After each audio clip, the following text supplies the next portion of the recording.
Il nous faut dire on est au service d'intelligences qui sont en train de se construire et par conséquent il faut les aider autant que l'on peut, mais surtout pas en leur disant tu vas être plus intelligent qu'un autre, c'est complètement absurde, ou tu vas être non, tu vas te construire grâce aux autres. Demain dépend de nous. Et oui, c'est une évidence, demain dépend de nous et nous le savons, et par conséquent nous n'avons pas le droit de laisser tomber. Il nous faut faire un projet pour demain. Il ne s'agit pas de prévoir ce qui sera, mais il s'agit de faire, en fait, le prophète. Le prophète ne disait pas, voilà ce qui va arriver. Il disait, faites attention, si vous continuez dans telle direction, ça va mal tourner. Bien sûr, pour entrer à Polytechnique, vous savez, on est 1500 candidats, il y a 300 places. Bon, il faut donc être dans les meilleurs, comme on dit. Mais qu'est-ce que ça signifie, meilleur? Ça signifie être capable de consacrer toute son intelligence à étudier des choses qui vous intéressent pas, mais qui sont au programme.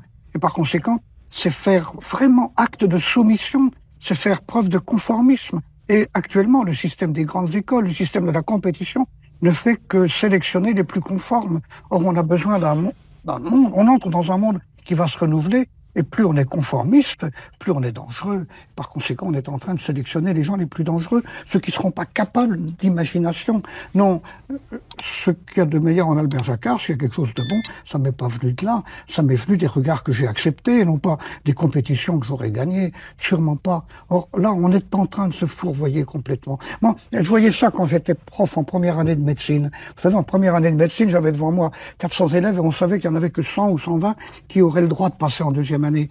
Alors c'était la lutte à couteau tiré, ils se donnaient des faux renseignements, c'était abominable entre eux. On était en train d'en faire des tueurs. Eh bien, préparer des futurs médecins en leur donnant une mentalité de tueur, il y a quelque chose de pourri là-dedans. Non, c'est pas sérieux. Je crois qu'il nous faut extirper la notion de compétition de toute la société et en particulier du système éducatif. Le pire de tout, c'est d'avoir fait des écoles des lieux où on est en compétition les uns contre les autres. C'est la fameuse phrase de Bachelard, en fait. La fameuse phrase de Bachelard que j'ai répétée à plusieurs reprises. Il faut mettre la société au service de l'école et pas l'école au service de la société. Et justement, c'est en mettant l'école au service de la société qu'on organise la sélection entre les enfants et donc la compétition. C'est pas sérieux.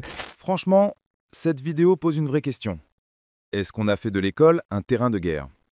Albert Jacquard explique que la compétition, censée nous motiver, finit surtout par nous formater. À force de vouloir être le meilleur, on oublie d'apprendre avec les autres. Et si, finalement, la vraie intelligence, c'était celle qu'on construit ensemble? Est-ce qu'un système sans compétition serait plus juste? Ou au contraire, est-ce qu'on a besoin de rivalité pour avancer? Dites-moi ce que vous en pensez dans les commentaires. Et si vous aimez ce genre d'analyse sur l'actualité et les idées qui font débat, abonnez-vous à la chaîne pour ne rien rater des prochaines vidéos. Allez, suivez la suite pour tout comprendre.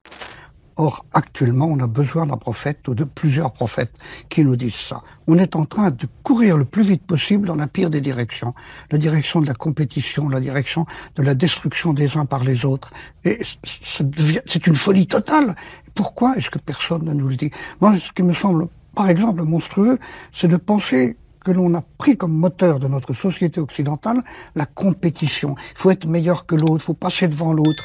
Mais songeons à ce que on évoquait tout à l'heure, pour devenir moi, j'ai besoin du regard de l'autre. J'ai besoin de tisser des liens avec lui. Dès que je suis en compétition avec lui, je ne tisse plus de liens. Et par conséquent, je suis en train de me suicider. C'est ça qu'on devrait nous dire. Toute compétition est un suicide. C'est vrai, mais est-ce qu'il y aurait eu un Albert Jacquard sans compétition? Oh oui, il n'y aurait pas eu de polytechnicien. Mais j'y perdrais pas grand-chose.